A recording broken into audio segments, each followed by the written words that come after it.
서울의 소리 시청자 여러분 안녕하십니까? 여론조사 빛 26번째 시간이 됐습니다.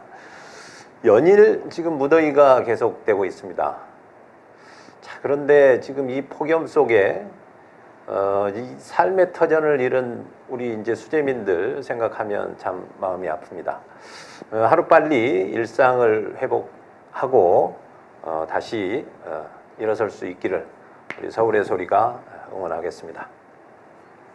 네, 지난주에 이어서 지난주에는 특집 방송으로 한 주 쉬고 2주 만에 뵙게 돼서 더 반가운 것 같습니다.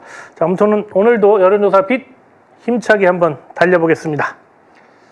자, 오늘 진행 순서 먼저 소개해 드리겠습니다. 1부에서는요, 한 주간의 여론조사 결과 알아보겠습니다.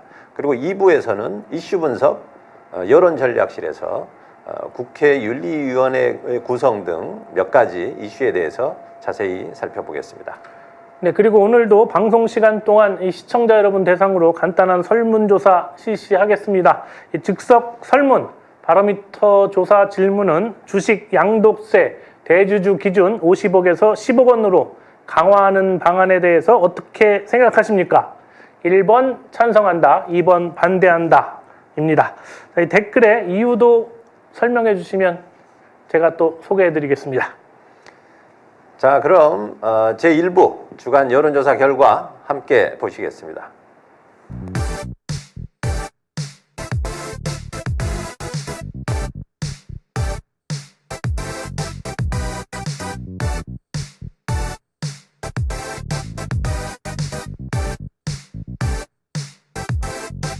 자, 한 주간의 주요 여론조사의 정당 지지율과 대통령 직무평가 살펴보겠습니다. 네, 먼저 정당 지지율 보시겠습니다. 네, 지난주 한국갤럽 조사가 없었습니다. 휴가철이기 때문에 3주 동안 한국갤럽이 쉰다고 합니다.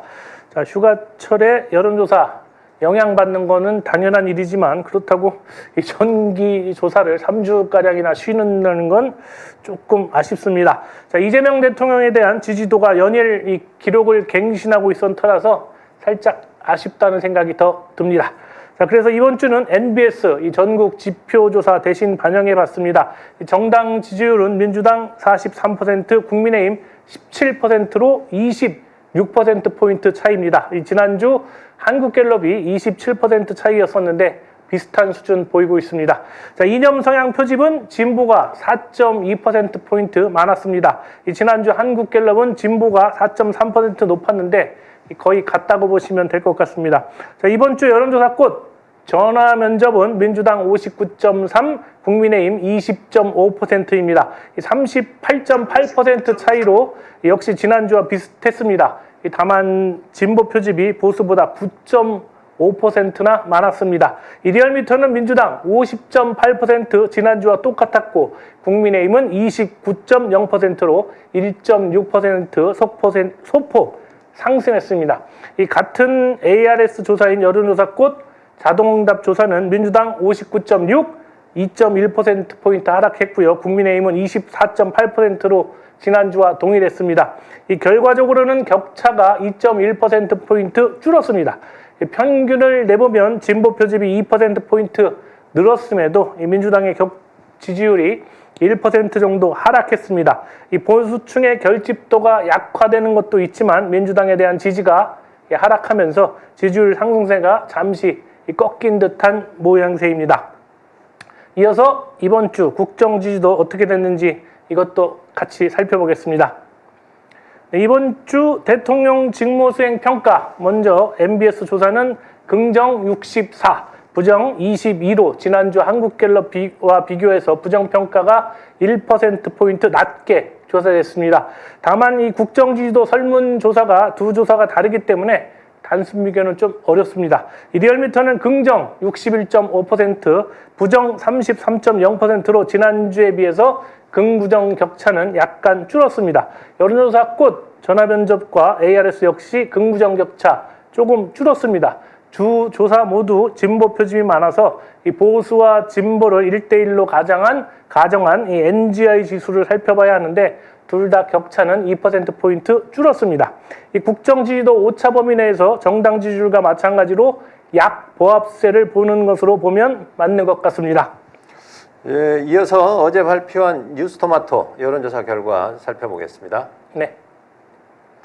네. 이 31일, 네, 어제 공표된 미디어토마토 171차 정기 여론조사 결과에 따르면 누가 집권 여당인 민주당을 이끌 차기 당대표로 가장 적합한지를 묻는 질문에 전체 응답자의 32.5%가 정청래 의원을 지목했습니다. 22.8%는 박찬대 의원 선택했습니다. 두 사람의 지지율 격차는 9.7%포인트로 오차범위 밖이었습니다.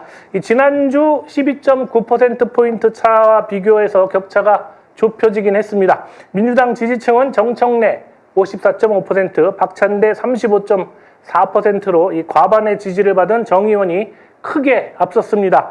다만 전주 대비 정 의원 지지율은 3.6%포인트 하락했고 반대로 박찬대 의원 지지율은 3.6%포인트 상승하면서 두 의원의 격차는 줄어들었습니다. 네, 다음 거 보시겠습니다. 이 8.15 광복절 앞두고 조국 전 조국혁신당 대표 사면 문제도 이 정치권의 이슈로 부상했습니다. 조사 결과 찬반 여론 팽팽하게 맞서는 것으로 나타났습니다. 이 3주 전 조사 결과와는 크게 다르지 않았습니다. 이 8.15 광복절을 계기로 조국 전 대표 특별 사면하는 것에 대해서 어떻게 생각하는지 묻는 것의 질문에 전체 응답자의 45.8%는 사면에 찬성한다고 답했습니다. 반면에 사면에 반대한다는 응답 또한 45.4%로 거의 비슷했습니다. 이 3주 전 조사 결과와 비교하면 여론의 변화는 거의 없습니다. 이 조국 전 대표는 자녀 입시 비리와 이 청와대 감찰 무마 등의 혐의로 지난해 12월 대법원에서 징역 2년형을 확정받고 서울 구치소에 복역 중입니다. 이 8.15 광복절이 다가오면서 이 조국 전 대표에 대한 사면론이 이 조국 혁신당 내부에서 강하게 제기되고 있고 최근 우원식 국회의장이 이 조국 전 대표 면회했다는 사실이 알려지면서 이 사면 문제가 정치권의 이슈로 부상하고 있습니다. 결국 최종 판단은 이재명 대통령의 몫입니다. 네, 어제 이 뉴스토마토에서는요 국민의힘 지지층 대상의 이제 국민의힘 당대표 적합도 조사도 있었네요. 자, 김문수 40.1, 장동혁 19.9, 주진우 12.0, 안철수 9.1, 조경태 3.0 이렇게 나왔는데요. 아마 이 중에 4명만 본선에 올라가죠. 이 국민의힘 지지층만 놓고 보면 지금 저 전체에서는 조경태 의원이 19.2로 1위였거든요. 국민 전체는. 그런데 지금 여기에서는 국민의힘 지지층에서는 3%밖에 안 됩니다. 이렇게 되면 이 4명 안에 본선 안에 들어갈 수 있을지가 지금 좀 의문이 될 정도네요. 비교적 지금 주진우 의원은 이제 전체적으로는 지금 5위인데요. 5.9%인데 지금 안철수 국민의 당원 쪽에서는 지금 12.0이니까요. 네, 안철수보다도 또 높아요. 네. 이 상당히 나름 이게 선전하고 있는 느낌입니다. 그 다음에 지금 이재명 대통령 국정운영 지지도는 아마 지난주보다 한 1.7% 떨어졌고 정당 지지도 민주당이 한 0.6% 소폭 하락한 걸로 어제 뉴스토마토에서 이제 나왔습니다. 근데 이번 주에는 아마 저 한미 통상 교섭이 잘 해서 지지율이 다시 상승하지 않을까? 그렇게 예상해 봅니다. 전체적으로 좀 주춤했죠. 네. 지난주가 그런 것 같은데요. 이 뉴스토마토 조사에서는 지금 민주당 당대표 선거에서 두 후보 간의 격차가 3.6씩 이제 올라가고 내려가고 해서 전체적으로 7.2%가 좁혀진 걸로 나왔는데요. 근데 다른 조사 한번 보시죠. 이게 여론조사 꽃 같은 경우 지금 2주 간격으로 조사를 했었는데요. 6월 27일, 8일 이때 조사한 것을 이제 100분율로 환산했을 때 60.1 대 39.9 그러니까 60대 40이었습니다. 자, 그러다가 7월 11일, 12일 조사에서는 조금 좁혀졌습니다. 자, 그러다가 최근 조사, 그러니까 이번 주 월요일 날 발표한 조사에서는 69.7 대 30.3 사실상 7대 3으로 대폭 더 벌어졌습니다. 에이스 리서치도 보니까 기존 조사보다 한 5% 정도 더 벌어진 걸로 나와서 이 조사마다 좀 이 차이가 있는 것 같습니다. 자, 다른 한번 조사 한번 볼까요? 예, 이 표는요, 조원 CNI입니다. 조원 CNI는 2000 샘플 조사를 하거든요. 그래서 그 중에 민주당 지지층만 뽑은 것이 지금 1016 샘플인데, 여기에서는 정청래 후보가 52.6, 박찬대 후보가 37로 나왔거든요. 뭐 대체로 이제 비슷하긴 한데, 근데 자세히 보시면 저기 이제 권역별로도 나왔고, 좌측 한번 보세요. 권역별, 이념 성향별, 민주당원 여부. 사실 이제 당원을 찾기가 쉽지 않은데 이게 샘플 수가 많다 보니까 당원도 지금 294명이 지금 응답을 했습니다. 자, 자세히 보시면 당원은 56.4 대 37입니다. 그러니까 박찬대 후보는 같은데 정청래 후보가 좀 더 높게 나왔죠. 반면에 비당원은 51 대 37. 오히려 이제 정청래 후보가 조금 덜 나왔는데요. 결국 중요한 거는 권리당원이 55%를 차지하는데, 이 권리당원이 이 당원과 유사한 패턴을 그릴 수 있어서 결국 이 여론조사에도 지금 약간 엇갈리긴 합니다만, 이 여론조사보다도 실제 권리당원에서는 더 벌어질 수도 있다, 이런 예측을 할 수 있겠습니다. 그래서 이제 결국은 믿을 거는 대의원인데, 대의원은 지금 15%밖에 안 됩니다. 그리고 상당수, 그러니까 제가 뭐 보기에는 35명의 국회의원이 공개적으로 지지하는 거를 제가 이제 확인은 했습니다만, 반면에 정청래 의원은 채 10명이 안 되는 것 같습니다. 이렇게 공개적으로 지금 움직이시는 분들이. 자, 그러나 그 둘을 합해도 한 뭐 50여 명밖에 안 되지 않습니까? 나머지 100명 넘는 국회의원들은 의견을 적극적으로 표하지 않거나 또는 뭐 중립을 유지하고 있는 것 아닌가 싶습니다. 그럼에도 불구하고 대의원은 좀 앞선다는 평이 분명히 그 박찬대 후보 쪽이 있는데요. 내일 아닙니까? 네, 맞습니다. 예, 내일 뭐 한꺼번에 지금 한 90% 가까운 표들이 쏟아질 텐데, 뭐 이 역전이 가능할지 한번 지켜봐야 되겠네요. 네. 광주가 좀 저는 좀 관심이고요. 네. 호남 지역이. 그렇죠. 네. 예. 호남은 이 권리당원이 거의 뭐 유권자 수랑 비슷해서. 예. 권리당원이 전체 이제 권리당원의 33%, 그러니까 3분의 1이 호남에 몰려 있습니다.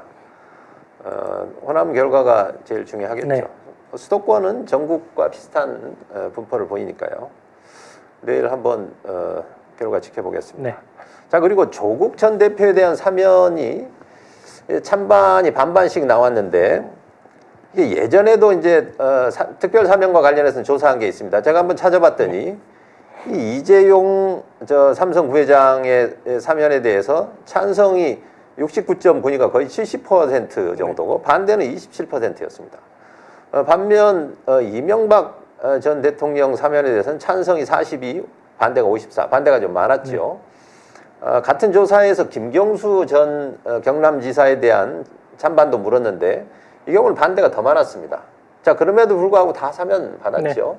뭐 그런 측면에서 보면 지금 뭐 비록 반반 정도 찬반이 갈렸지만 조국 대표도 뭐 사면이 되지 않을까 이렇게 예상을 해보고, 또 하나는 이게 8.15라는 것을 정해서 물었지 않습니까? 그렇죠. 그러니까 8.15 때는 지금 뭐 불과 보름밖에 안 남았는데, 지금 하기엔 좀 이르지만 예를 들어 뭐 성탄절이나 또는 뭐 추석이나 뭐 이런 다른 시기에 하는 거에 대해서는 또 찬성 의견이 있을 수도 있는 거거든요. 아니 뭐 그러다 보면 임기 형기 다 채우겠어요. 2년이 넘는데. 지금 아마 6개월 정도 지난 거 아닌가요? 아무튼 사실 저는 이제 이 조국 전 대표의 사면뿐만 아니라 지금 재판 중인 여러 사건들이 있지 않습니까?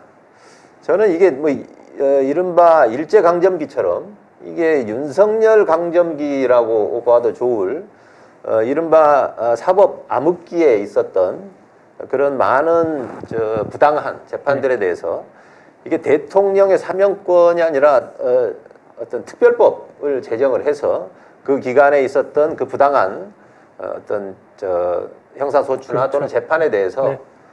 공소를 뭐 취하한다거나 또는 재심을 한다거나 하는 형태로 사실 바로 잡아야 된다고 저는 생각합니다. 조국 대표 같은 경우에야 뭐 대법원에서 형기가 확정됐으니까 사면복권 대상이지만 송영길 대표 같은 경우는 지금 재판 중이라서 그렇습니다. 사면복권 대상도 아니거든요. 그런 면에서는 또 더 억울할 수도 있겠다 이런 생각이 좀 듭니다. 네. 예, 뭐 재판이 이제 그 연기가 되긴 했던데요. 아마 그 증인이 사실 와서 제대로 증언을 해줘야 되는데 뭐 그러지 않은 바람에 좀 재판이 연기된 것 같습니다. 결국 이런 식의 기간이 길어지면 길수록 그러니까 감옥에 있거나 네. 밖에 있어도 이게 여러 가지 심리적으로 상당한 부담이 되거든요. 이게 일단 우선 윤석열이 빨리 내란 혐의가 좀 네, 맞습니다. 확정이 됐으면 좋겠습니다. 지기현 판사가 너무 재판을 질질 끌고 있어가지고 이게 질질 끌 일인가 정말 답답합니다. 이게 사법의 심판을 받아야 될 사법부도 뭐 상당한 것 같습니다. 예. 자, 이상으로 1부 주간 여론조사 마치고 다음 2부 순서 이슈 분석 여론전략실로 이어가겠습니다.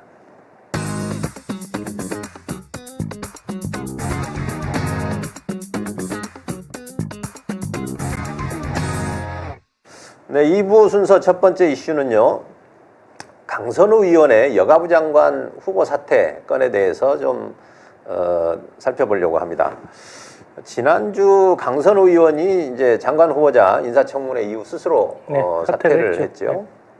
근데 이제 사퇴 직전에 박찬대 지금 당대표 후보가 사퇴를 권유하는 글을 페이스북에 올렸어요. 네. 그래서 좀 논란이 되기도 했습니다.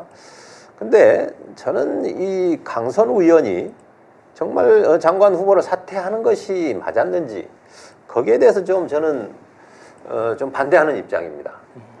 제가 그래서 한번 여론조사 살펴봤는데요. 한번 보시죠. 자, 이 조원 CNI 조사입니다. 2002개 샘플이었죠. 여가부 장관 후보자로서 적합한지 적합도를 물었습니다. 물론 전체적으로 보면 적합도가 32, 적합하다 32, 부적합이 60. 부적합이 월등하게 높지요. 자, 그런데 이 지지 정당이나 국정평가 또는 이념 성향에 따라서 그 결과가 아주 뭐 극명하게 갈립니다. 네. 예를 들어 민주당 지지층은 53대 39로 적합이 훨씬 높죠. 반면에 국민의힘은 적합이 5.8밖에 안 됩니다.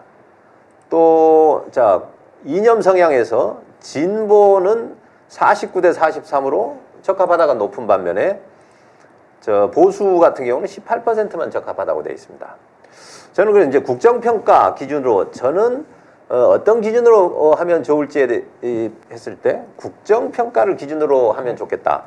그래서 국정평가 긍정은 긍정층에서는 적합이 52고 부적합이 41입니다. 그러니까 10% 이상 적합이 높은데 이재명 대통령에 대한 국정평가를 부정적으로 보는 시각에서는 적합하다가 1.4%입니다. 부적합이 93.4고. 자, 이 정도 되면 이게 정말 강선우 후보가 적합하냐, 자질이 있냐 없냐 이런 식의 어떤 판단이 아니고 오히려 이재명 정부를 발목 잡기 위한 어떤 정치 공세, 무조건적인 반대라고 볼 수밖에 없거든요. 저는 이런 반대를 정말 제대로 된 어떤 국민 의사로 보아야 될 것이냐, 저는 거기에 대해서 좀 이건 무시해야 될 의견 아니겠냐, 저는 그렇게 봅니다. 예를 들어 정청래 후보 같은 경우는 강선우 후보자를 이제 비를 함께 맞을 동지라고 이렇게 평가를 했죠. 그러면 이런 메시지는 아까 국정평가 긍정 응답자 중에 적합하다라고 한 사람하고 비슷한 스탠스입니다. 근데 반면에 박찬대 후보는 당연히 이제 긍정하는 입장이겠지만 부적합하다고 했던 한 41%에 가까운 그런 어떤 메시지라고 보거든요. 결국 이런 박찬대 후보의 스탠스가 어떤 최근에 어떤 방전 계기를 못 만들고 뭐 일부에서는 더 격차가 벌어지는 그런 원인도 된 건 아닌가 싶거든요. 오히려 더 손해를 봤다. 네. 뭐. 예, 손해뿐만 아니라 저는 정말 대통령의 의중은 무엇이었을까? 그러니까 대신 대통령의 의중이 예를 들어 강선우 후보자를 정리하는 것이었다면 네네. 뭐 대신 얘기해 준 걸로 볼 수도 있겠지만 저라면 집권 초기에 모르는 의원이 아니지 않습니까? 같이 경험을 해봤고 능력이나 이런 자질을 충분히 검증을 했던 저 후보자일 텐데 그걸 끝까지 지켜주기를 바라지 않았을까? 저는 뭐 이런 생각을 해보면서 좀 더 우리 당에서 강선우 후보자를 좀 지키는 쪽으로 선택을 했더라면 어땠을까? 뭐 이런 생각을 해봅니다. 물론 뭐 견해는 다 다를 수 있겠습니다만. 그렇죠. 네. 순수한 입장에서 대통령의 짐을 좀 덜어드리고 싶다. 뭐 이런 의견이었을 거라고 저는 생각합니다. 일단. 네. 뭐 그러나 좀 저는 많이 아쉽습니다. 네. 자, 이제 이번에 강선우 후보자 사퇴 건이 사실 보좌진에 대한 갑질 이게 네네. 이슈가 됐지 않습니까?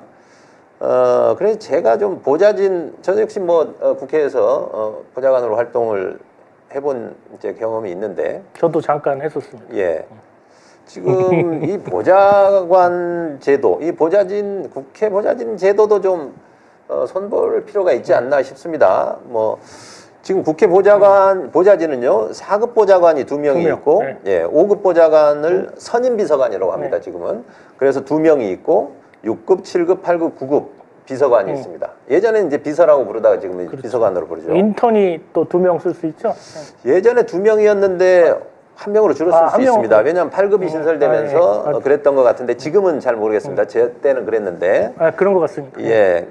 자, 인턴도 사실 정기적으로 월급을 받기 때문에 넓은 의미의 비서입니다. 그렇죠. 그러니까 이제 적지 않은 숫자인데 저는 이들 중에서 물론 보좌관들 아주 고생합니다. 이제 밤낮도 없고 그런 아주 특수한 직군이고 뭐 3D 업종이라고 해도 뭐 과언이 아닐 정도인데요. 자, 그럼에도 불구하고 제가 좀 지적하고 싶은 것은 자, 비서진들 중에 운전직 1명을 지정하도록 되어 있습니다. 그러니까 우리가 흔히 그냥 운전직으로 따로 뽑는 건 아니고 비서를 뽑은 중에 그 중에 1명을 운전직으로 지명할 수 있다는 거죠. 자, 그렇기 때문에 운전직이 4급이 될 수도 있고 9급이 될 수도 있습니다. 인턴도 있는 거죠. 인턴이 있는 것도 봤습니다. 제가. 아, 그런가요? 예. 그래서 이 직급이 따로 정해진 건 아니지만 운전을 어쨌든 담당하는 직원이 비서가 1명은 뭐 있는 게 사실이고요. 보통 한 7급 정도가 그렇습니다. 운전을 하더라고요. 오래된 분들은 하면 6급 정도 하는 것 같고요. 예전에 문재인 대통령 모셨던 분은 제가 알기로는 4급이었을 거예요. 아, 그렇습니까? 예. 자, 그리고 또 지역구를 갖고 있는 국회의원들 대부분이 뭐 지역구 국회의원이니까요. 지역 보좌관을 둡니다. 그러니까 명칭은 뭐 지역 보좌관 이렇게 하지만 4급 보좌관이 하는 경우도 있고 5급이 하는 경우도 있습니다. 있고. 대체로 뭐 5급 이상이 하는 것 같은데요. 지역 관리하시는. 그러니까 지역의 뭐 민원이라든가 이런 것 때문에 뭐 필요한 일이긴 합니다. 자, 그런데 이게 과연 국회에서 월급을 주면서 할 일인지 거기에 대한 좀 저는 그 의문이 좀 있습니다. 그래서 자, 그러나 그 일들은 필요한 일이죠. 아까 운전직도 필요하고 지역구에서 활동할 분도 필요한데 이거를 국회직으로 해서 국회가 세금으로 월급을 줄 일이 아니라 국회의원들의 지금 후원금 거둘 수 있지 않습니까? 그렇죠. 뭐 아마 보통 1억 5천이고 선거 있는 해는 2배, 3억까지 거둘 텐데 이 부분을 좀 한도를 높여서 운전직이나 아니면 지역구에 활동할 사람들은 본인의 어떤 그 여건에 맞춰서 채용을 하는 게 어떤가 이런 생각을 하는데요. 이게 1년 동안에 이제 1억 5천이잖아요. 예. 근데 이게 연초에 다 채우는 거죠. 유명한 의원이 있는 반면에 1년 내내 이거를 좀 후원금을 좀 부탁해도 잘 못 채우는 의원들도 있기 때문에 사실은 또 좀 이게 좀 격차가 좀 있어서 그런 문제도 좀 있는 것 같고 또 이제 비례대표 같은 경우는 지역구가 없잖아요. 그런데도 보좌관, 비서관들은 다 또 진영을 갖추고 있기 때문에 그런 면에서는 또 한번 또 고민을 해봐야 되지 않을까 그런 네, 생각도 뭐 좀. 그럴 수는 있습니다. 이제 그건 뭐 장단점이 있겠죠. 다만 이들의 신분 소속이 국회직이라는 것 네네. 때문에 제가 그런 말씀을 드린 거고요. 뭐 여러 가지 대안 방안이 있겠지만 어쨌든 후원금이라는 거는 본인의 활동에 따라서 네네. 어찌 보면 인기라고도 볼 수 있는데 거기에 따라서 달라지는 거기 때문에 그냥 가만히 있어도 제공되는 것보다는 국민들을 위한 활동을 했을 때 그야 뭐. 달라지게 네, 당연하죠. 어찌 보면 좀 경쟁을 하도록 그렇게 하는 게 어떨까 하는 제 생각을 해봤습니다. 또 하나 거기에 좀 덧붙인다면요. 보좌진들이 뭐 저를 원망할 수도 있겠습니다만 지금 직급을 자 국회의원이 너 4급, 너 5급 하면 그렇죠. 거기에 따라서 나이나 경력에 상관없이 그냥 그 직급을 그대로 네, 갖게 돼 맞습니다. 있습니다. 저는 이 부분은 좀 시정돼야 될 것 같은데 예를 들면 국회가 정한 경력표라든가 예를 들어 뭐 공무원으로서의 경력 또는 민간 직장에서 경력 이런 이제 경력표들을 가지고 어느 직급에 적정한지 왜냐하면 그게 보수하고도 직결되니까요. 그래서 이 차이가 좀 많죠. 네. 어찌 보면 이게 국가 공무원인데 국회직 공무원도 국가 공무원인데 그렇죠. 그거를 마음대로 직급을 하사하듯이 주는 것은 저는 좀 과도하다고 보고 자기가 쓰고 싶은 사람은 쓰기는 쓰되 어떤 대우를 받을 건지는 국회 사무처가 정한 기준에 따라서 좀 필요하다. 예, 직급과 거기에 따른 보수를 받는 것이 합당하지 않느냐. 자, 그러려면 기왕이면 그 높은 직급, 그러니까 보수를 많이 받을 수 있는 유능한 사람을 뽑으려고 하지 않겠습니까? 그렇죠. 네. 그리고 이 선거 끝나고 나면 서로 그 농공행상 하는데 그 이 4급 같은 고위직을 그냥 아무나 주지는 못할 거 아닙니까? 그래서 아무래도 이제 그런 것도 좀 해소가 되지 않을까 하는 생각을 해봤습니다. 근데 요즘 또 나름 또 인기직 중에 하나라서 또 변호사 출신들도 요즘은 많더라고요. 예. 예, 그렇습니다. 예, 실제로 공무원 했던 분들도 뭐 연차 이렇게, 때문에 또 네. 그 채우기 위해서 네네. 그 가는 경우도 있고요. 많이 뭐 이렇게 상향 평준화 된 건 사실입니다. 워낙 많은 일을 해야 되니까요. 아무튼 이 제도 이게 이제 국회에서 정할 일이긴 합니다만 이번에 새로 뽑히는 당대표께서 혹시 뭐 이런 부분에 관심이 있다면 국민을 위한 제도 개선으로 한번 검토해봤으면 어떨까 싶습니다. 아무튼 뭐 한 국회의원 밑에 있는 비서관, 보좌관까지 다 하면은 조그만 중소기업 수준의 월급들이 지급되는 건데 이런 혈세들이 낭비되지 않도록 그런 것도 좀 잘 정비해야 할 필요가 있다 이런 생각도 좀 듭니다. 예. 왜냐하면 지금 자신의 선거를 위해서 자기 비서를 쓰면 그렇죠. 도전하는 입장에서는 불공평하지 않습니까? 어찌 보면 4년 내내 선거운동을 네. 현역들은 하는 셈이고 또는 많은 정책 기능들이 필요한데 그거를 본인 그 선거로만 활용하면 정책 기능이 좀 약화될 수 있어서 좀 검토를 했으면 합니다. 자, 다음 국회 윤리위원회 구성 요 이슈에 대해서 이거 좀 뜨거웠는데요. 욕도 많이 먹고 그러게 말입니다. 뭐 아무튼 결과적으로 지금 국회 윤리위원회를 민주당 6명, 그다음에 국민의힘 6명 이렇게 하는 걸로 그렇죠. 결정이 됐어요. 아마 이제 표결을 했던 모양입니다. 그 국회 운영위원회에서 자 그런데 소수당 그러니까 네. 혁신당이나 진보당과 진보당이 들어가서 네네. 6명, 4명, 2명인 안도 아마 안건으로 올라갔던 모양인데 이게 부결됐다고 들었습니다. 그리고 그 부결도 꽤 큰 차이였던 것 같아요. 그 찬성이 5명인가 됐으니까. 그 뭐 대체로 그 5명은 민주당 뭐 그렇죠. 의원일 걸로 보이는데 나머지 꽤 많은 민주당 의원이 반대표를 던졌다는 거거든요. 좀 저는 이게 납득이 안 됩니다, 사실. 자, 제가 그래서 이렇게 원인이 뭘까 하고 찾아봤더니 이동영 작가가 이게 뭐 정치 천재라고 얘기하시는 이동영 작가는 이런 얘기를 합니다.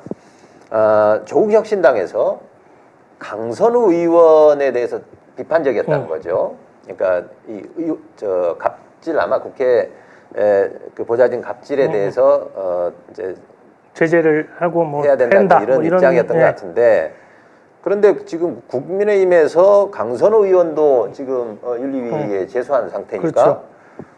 강선호 의원도 이게 또 이제 표결을 해야 되는 겁니다.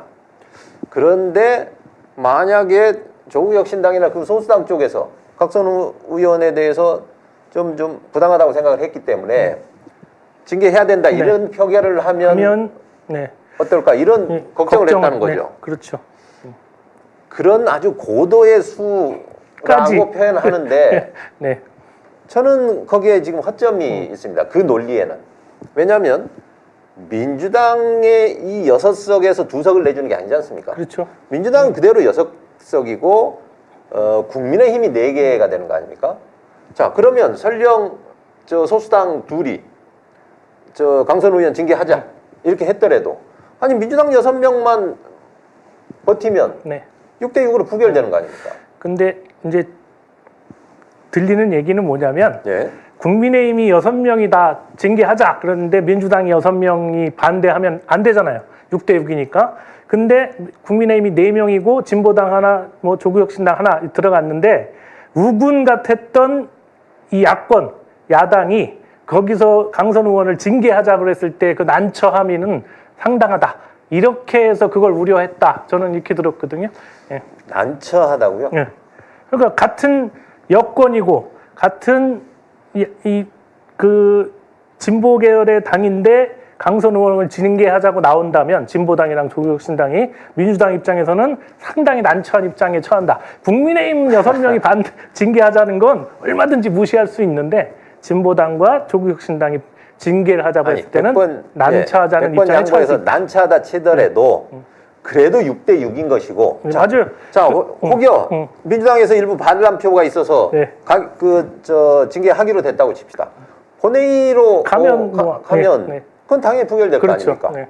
자 그런데 이것 때문에 우리가 국민의힘에 지금 그러니까 그 윤리위에 제소된 그 수없이 많은 그러니까 만약에 그렇게 짱구를 굴렸다면 잘못된 짱구를 굴렸다 이 얘기인 거죠, 저도. 그러니까 그 논리는 저는 안 맞는 것 같습니다. 네. 뭐 그 정도 논리로 저 어찌 됐든 자 이것에 대해서 그 이런 결과가 나와버렸기 때문에 저는 이런 결과를 초래한 예를 들어 그 표결에 참여했던 그 운영위 소속의 저 민주당 의원이든 네네. 아니면 그것을 전체적으로 지휘했던 지도부든 어떤 형태로든 여기에 대한 좀 책임을 네네. 좀 져야 될 중요한 사안 같습니다. 네. 가능할지 모르겠습니다. 저는 이걸 보고 너무 좀 황당해서 네. 그러니까요. 그 박찬대 의원이 이거 문제에 대해서 법 개정해서라도 바꾸겠다 뭐 이렇게 하긴 했는데 어떻게 될지는 좀 지켜봐야 될 것 같고 예. 저는 이 문제는 고치는 게 맞다라는 생각이 좀 들고 있습니다. 제가 듣기로는 아마 의장이 아마 어떤 직권으로 가능한 부분이 있는 걸로 들었는데 이번에 혹여 민주당 의원이 뭐 좀 잘못 판단했다면 의장이 이 부분을 좀 바로 잡아주시면 좋을 것 같습니다. 자, 다음 이슈 지방선거 중선거구제로 했는데요. 지금 조국혁신당이 기초의원이나 광역의원 선거를 이제 3 내지 5명짜리 이제 중대선거구로 바꾸자 이런 주장을 하고 뭐 법안을 제출했는데요. 물론 이제 조국혁신당은 혼자 힘으로는 안 되는 것이고요. 기존에 지금 보면 기초의원이 2에서 4명 뽑는 방식이고, 예. 광역의원은 지금 1명 뽑는 소선거구제입니다. 자, 그런데 저는 이 조국혁신당의 제안에 대해서 저는 충분히 검토를 할 만하고 저는 수용을 하는 게 마땅하다는 입장인데요. 사실 지금 민주당이 수도권에서 매우 유리한 지형이라서 그렇죠. 네. 거의 광역의원 같은 경우는 거의 싹쓸이하다시피 할 겁니다. 수도권은. 자, 그럼에도 불구하고 우리가 유리할 때 이런 어떤 제도를 개선을 해야 그게 가능한 것이지. 지난 정부 때도 보면은 반대의 경우는 우리가 아무리 요구를 해도 그게 잘 안 되지 않습니까? 거부권에 막혔던 적도 수없이 많고. 저는 이제 왜 그런 주장을 하냐면 사실 국민의힘 의원 많아지는 게 뭐가 좋겠습니까만 잘 생각해 보면 지금 극단적으로 어느 뭐 제가 인천에 있으니까 인천에 예전에 봤더니 33명 중에 민주당이 1명인 적도 있었습니다. 거꾸로 된 적도 그 있잖아요. 반대인 네. 경우도 네. 있고요. 이렇게 극단적으로 9대1 이상으로 벌어지는 것이 어떤 의회 운영에 무슨 도움이 될지. 아니 6대4 아니 뭐 51대 49만 돼도 여야는 네. 있는 것이고 네. 주도권은 가져가는 맞아요. 것인데 의장도 가져오는 것이고. 자 이러면 어떤 문제가 생기냐면요. 민주당이 예를 들어 뭐 90%를 차지한다고 했을 때 역량이 좀 부족한 의원들이 진출할 수 있습니다. 민주당 의원 중에. 반대의 경우도 있을 수 있죠. 그리고 특히 국민의힘 같은 경우는 지금 총선에서도 저는 이런 제도를 좀 검토해야 된다고 보는데 중선거구제를 수도권은 거의 전멸하다시피 하고 영남 지역 의원들로만 거의 대부분을 지금 채웠지 않습니까? 그러다 보니까 영남의 어떤 강성 보수가 전체를 다 지배하게 돼 있습니다.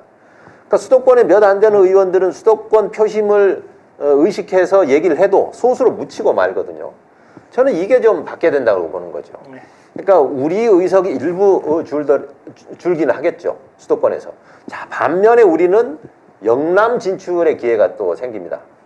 비록 거기서 다수당은 못 되더라도. 그렇죠. 자, 그런 측면에서 그렇게 되면 국민의힘 내에서도 그나마 조금이라도 더 정상적인 수도권 내 표심을 우려하는 의원들이 탄생하면 그 목소리가 좀 커질 것이고 민주당도 수도권의 의석을 일부 양보는 적어지겠지만 대구 경북이나 부울경에서도 상당한 많은 수가 진출을 해서 성장할 수 있는 아니 시의원 구의원이 돼야 또 도의원이 돼야 그 다음에 무슨 군수라도 나가고 구청장이라도 나갈 거 아닙니까? 그 광역 단위에서 씨가 마르다 보니까 그 다음으로 성장하기가 어렵습니다. 아무튼 그런 점에서 이번에 이제 또 지지하는 사람들 입장에서는 네. 우리 당이 싹쓸이하기를 바라는 그런 욕심들이 항상 있잖아요. 네. 그런 차원에서 이제 그 중대선거구제 하면 안 돼. 우리가 싹쓸이 할 건데 왜 중대선거구제에도 손해를 봐? 이런 사람도 있었고 또 이제 출마를 준비하는 사람들 입장에서는 자기 이제 배지가 날아갈까 뭐 이런 걱정들을 하는 사람들이 있기 때문에 예. 그런 일들이 벌어지는데 저는 국민들이 현명하게 선택하리라고 생각을 합니다. 이제 중대선거구 아까 근데 3에서 5인이라고 했지 않습니까? 그렇죠. 요건 조금 과거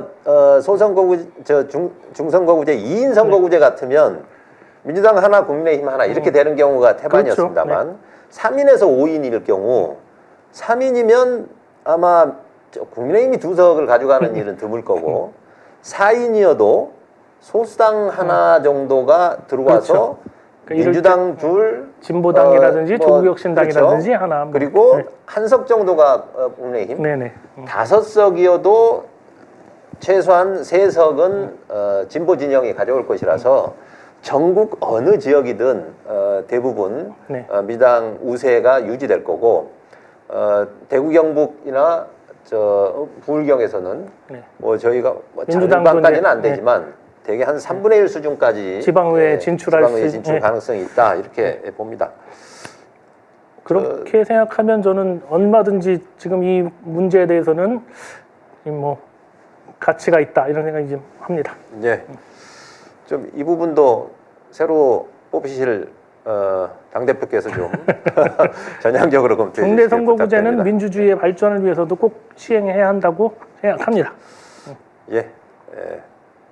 자, 마지막 요 하나만 더 하고 정리하죠. 네. 자, 개성공단 이야기인데요. 왜냐하면 통일부 장관으로 지금 정동영 장관이 20년 만에 다시 돌아왔던가요? 아무튼 네. 그러면서 개성공단에 대한 관심이 높아지고 있는데 사실 이게 2016년인가 그 보수 정권 때 물론 이제 사건의 이 계기가 있었습니다만 그때 중단돼서 지금까지 지금 10여 년 가까이 지금 중단이 됐고 그로 인해서 꽤 많은 이 중소 그 상공인들이 피해를 보고 지금까지 뭐 아마 그로 인해서 파산한 분들도 꽤 있을 겁니다. 자, 그런데 이 개성공단을 어떤 식으로든 뭐 재개하자는 움직임이 있을 수 있습니다. 아마 이제 여론조사를 제가 봤더니 개성공단을 폐쇄할 때 찬반을 물었을 때도 찬반이 좀 갈렸습니다. 그리고 최근에 뭐 한 2020년, 22년 이쯤에 자 그럼 개성공단 재개하자라는 질문에 대해서도 사실 찬반이 갈렸습니다. 왜냐하면 북한에서 어떤 일이 또 생길지 모르니까요. 저는 그래서 개성공단도 뭐 이렇게 좋지만 혹시 여러분들이 아시는지 모르겠지만 인천시에서 말입니다. 평화산업단지라고 해서요. 강화도의 교동이라고 있습니다. 잘 아시죠? 네네. 그 교동에 평화산업단지를 만들고 그 교동과 북한을 잇는 다리가 그렇죠. 네. 그 아마 폭이 1.6km밖에 안 됩니다. 그 이 강폭이 그래서 이 다리 뭐 2km 내에 다리를 놓으면 북한의 근로자들이 출퇴근이 가능한 거죠. 그런 어떤 평화산업단지 그렇게 되면 자 장점은 뭐냐면 모든 시설이 남한에 있기 때문에 네네. 뭐 혹여 어떤 그 정치적인 쟁점이 생기더라도 어쨌든 재산은 지킬 수 있는 거 아닙니까? 그렇죠. 네. 또 하나는 그 평화산업단지를 예를 들어 뭐 중국이 투자를 하게 한다거나 해외 자본들이 들어오면 거기 뭐 함부로 어떻게 폭격을 하거나 그럴 수 있겠습니까? 저는 이 시도도 한번 다시 해봤으면 하고 물론 이제 북한하고 다시 대화가 재개되고 그것이 이루어진 데까지는 상당한 시간이 소요될 수 있을 텐데 그 시간까지는 예를 들어 지금 외국인 근로자들이 많이 있지 않습니까? 그래서 북한의 근로자들이 실제로 오기 전까지는 한시적으로 외국인 근로자, 외국인 노동자들로 뭐 대체해서 운영을 하다가 북한하고 얘기가 잘 되면 일부 또는 전부를 북한 주민으로 대체하는 방식이면 가능하지 않을까 싶습니다. 그래서 저는 개성공단뿐만 아니라 그런 제2, 제3의 아주 창의적인 어떤 아이디어를 가지고 그 대북 관계는 지금 평화를 지키는 것도 있지만 사실 산업적 측면이라든가 이런 경제적인 측면도 상당히 크지 않겠습니까? 그래서 새 정권이 여러 가지 어떤 그 현안들이 많지만 이런 문제에 대해서도 좀 관심을 가졌으면 어떨까 싶습니다. 조금 다른 얘기긴 한데 송영길 대표가 그저께인가 뭐 백령도에다가 카지노하고 이게 뭐 호텔 이런 거 줘서 중국 사람들 와서 이렇게 휴양 시설을 만들면 북한이 그쪽에 그렇습니다. 뭐 감히 중국이 와 있는데 이런 얘기들을 하고 그랬는데 저는 충분히 뭐 그것도 한번 고민해 볼 가치가 있지 않나 뭐 그런 생각이 좀 듭니다. 그분이 뭐 인천시장을 하셨기 때문에 당연히 잘 아시죠. 실제로 이제 백령도의 공항, 공항을 통한 이동이 가능하고 아마 이제 UAM이라는 새로운 그 이동 수단, 이제 활성화되면 더 그런 거는 쉬워질 텐데요. 네. 소위 마카오 정도 생각하면 됩니다. 그러니까 마카오처럼 그렇죠. 거기를 이제 그 개발을 하면 일종의 해상공원 같은 그런 형태로 될 거고 말 그대로 그를 통한 어떤 서해안의 평화가 거기가 아마 북한의 군인 그 어떤 군부 중에 가장 강성 군인들이 그쪽에 배치된 걸로 알고 있기 때문에 저는 아주 좋은 아이디어라고 생각합니다. 네. 자, 오늘 여러 가지 이슈 살펴봤는데요. 사실 우리가 여론사빗은 여론조사만 가지고 그동안 얘기를 했는데요. 지금 한국갤럽이 뭐 쉬기도 하고 해서 최근에 있었던 이슈들 한번 이제 여러분하고 같이 이런 거 생각해 재밌지 봤습니다. 않나요? 같이 이제 고민해보고 의견 나누는 거 좋습니다. 예, 여론조사가 우리는 아주 치열하게 자 누가 더 높으냐 하는 이런 어떤 선거에서의 여론조사만 생각하는데 여러 가지 뭐 정책조사도 있고요. 아주 재미있는 설문조사도 사실 많이 있습니다. 예? 그 자세한 얘기는 지금 시간이 다 된 것 같으니까요. 나중에 기회 되면 따로 하기로 하고 오늘 즉석 설문조사 어떻게 됐나요? 결과를 보면 뭐 지금 제가 보이는 거는 찬성한다 50억에서 10억으로 강화하는 방안 56% 반대하는 편이다 44% 이렇게 나왔는데 아마 거의 비슷한 수준 아닌 56% 대 43% 찬성 56 반대 43 이렇게 나왔습니다. 이것만 봐도 뭐 거의 뭐 이 정도면 지금 찬성이 약간 높긴 한데 뭐 이 숫자로 보면 이거는 뭐 거의 동률로 봐도 좋은 수준입니다. 그러니까 저한테도 한번 물어봐 주시죠. 찬성인지 반대인지. 어떻게 생각하시는가요? 혹시 주식은 하고 계신가요? 저 뭐 주식 살짝 조금 네. 갖고 있는데 예전에 삼성전자 사놨던 거 지금 완전히 폭망했는데 요즘 조금 오르고 있어서 다행이다는 생각이 좀 들긴 하는데 개인적으로는 저는 뭐 대주주 강화하는데 찬성하는 편입니다. 소득이 있는 곳에 뭐 당연히 과세가 있어야 된다는 생각을 합니다만 자 이게 50억이나 10억이나 또 피해 나가는 방법도 엄청 많잖아요. 뭐 그래서 크게 50억이나 10억 이게 큰 차이가 없을 거라고 생각을 하는데 뭐 차이가 분명히 있지만 양도세 내고 안 내고에 대해서 50억 갖고 있는 사람들이 분산을 한다든지 나눠서 한다든지 여러 가지 방법이 있기 때문에 굳이 이거를 이렇게 낮춘다고 해서 긁어부스럼할 필요가 있나? 네. 찬성은 하지만 그렇지만 이걸 굳이 이렇게 문제를 이렇게 좀 크게 이슈화할 필요는 있나 이런 생각이 듭니다. 네. 근데 이제 결국 찬성을 한다는 거는 낮춘다는 의미고 그렇게 되면 왜냐하면 이제 새로 정해지는 기존에 50억이었던 거를 더 강화시키는 거기 때문에 그렇죠. 문제 아니겠습니까? 저는 반대하는 입장인데 뭐 다른 분들의 그 논리와 같습니다. 일단 전체적인 주식 시장에 대해서 주식을 통해서 뭔가 세금을 걷고 하는 것 자체가 약간 어쨌든 주식 시장을 조금이라도 더 어렵게 만들 수 있는 그런 요인이 있어서 그리고 지금 주식 투자를 해서 50억을 갖고 있다 한들 반드시 돈을 과거에 소득을 올렸을지 그렇죠. 아니면 그동안 수억을 까먹었을 수도 있는 거고 저는 그래서 상당히 이렇게 우리가 어느 수치가 뭐 지금 3천을 조금 넘었는데 그게 4천, 5천 어느 지수가 올라갔을 때 그거를 시행해도 좋지 않을까 이런 생각을 하고 유보 입장이시네요. 네. 예, 그러니까 조금 유보하는 게 맞다고 보고 또 하나는 지금 이제 양도세를 이제 거두는 시점이 매년 단위 아닙니까? 네네. 그러니까 올해는 내가 10을 벌었지만 내년에는 20을 손해볼 수도 있는데 10 벌었을 때는 세금 내고 20 손해봤을 때는 아무것도 네네. 없습니다. 이 어떤 정산주기랄까요? 이 양도세의 정산주기를 예를 들어 5년으로 해서 5년 토탈 5년에 한 번씩 걷는 양도세다. 이렇게 하면 다 추적이 되니까 5년 동안 순이익에 대해서만 양도세를 내게 한다면 훨씬 반감이 덜할 수도 있지 않을까. 그래서 한을 만약에 낮추는 식으로 강화가 된다면 대신 뭔가 선물도 하나 줘서 그 정산 주기를 좀 늘려주는 건 어떨까? 뭐 이렇게 근데 생각해 또 봅니다. 돈을 잘 굴리는 사람들은 단타를 많이 하기 때문에 이걸 또 5년 동안 또 취합해가지고 그걸 찾아보는 것도 쉬운 일은 아닐 거라는 생각이 좀 드네요. 그거는 아무튼 컴퓨터가 알아서 할 겁니다. 그건 걱정 마시고. 예. 아무튼 모든 세제라는 게 가장 민감한 거니까요. 그렇죠. 이 세금 내는 게 민감해서 아주 정교하게 잘 해야 될 것 같습니다. 네. 예.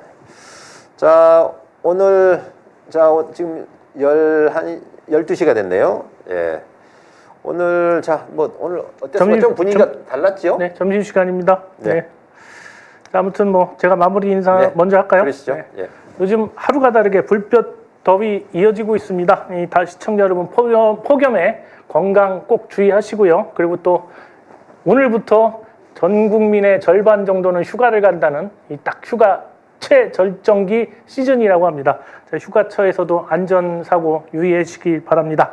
그리고 여론조사 빛 서울의 소리에서 제공하는 여론조사 전문 방송입니다. 여러분들 들어오신 김에 꼭 좋아요, 구독, 알림 설정 부탁드리겠습니다. 고맙습니다.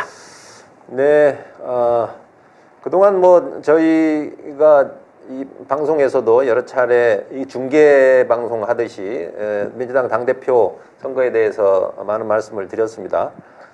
이제 드디어 이제 내일 결정됩니다. 예. 실제로 보면 약간 뭐 잡음도 있었고 하지만 저는 뭐 이 그 두 후보의 면면을 잘 아는 입장에서 두 후보 모두 매우 훌륭한 분들이기 때문에 내일 어느 분이 되든 간에 민주당의 당원들뿐만 아니라 우리 민주당을 사랑하는 지지자들께서 모두 축하해 주시고 격려해 주시기를 바라겠습니다. 자, 이상으로 서울의 소리 여론조사 빛 모두 마치겠습니다. 다음 시간에 다시 찾아뵙겠습니다. 시청자 여러분 대단히 감사합니다. 어둠을 헤치고 나온 가장 용감한 영화 버스트레이디가 독립영화제인 불꽃영화제 특별상을 수상하는 영광을 안았습니다. 하여튼 서울의 소리가 뭔 이게 원흉이야 다 지금. 모든 내 소문에. 내가 정권 잡은 거기는 완전히 무사하지 못할 거야 아마. 서울의 소리가 정치적 압력 속에서도 굴하지 않고 제작한 김건희 다큐 영화 버스트레이디가 2025년 3월 5일부터 IPTV 등 다양한 플랫폼을 통해 만나보실 수 있게 됐습니다. KT 지니 TV, SK BTV, LGU 플러스 TV, 스카이라이프, 홈초이스, 구글 유튜브, 웨이브, 왓챠, 피플릭스, 시네폭스 등 다양한 플랫폼을 통해 만나보실 수 있습니다. 용산 대통령실의 실질적 VIP로 평가받는 김건희를 둘러싼 각종 의혹을 공익적 관점에서 파헤치는 서울의 소리가 제작한 퍼스트 레이디, 많은 관심과 시청 부탁드리겠습니다.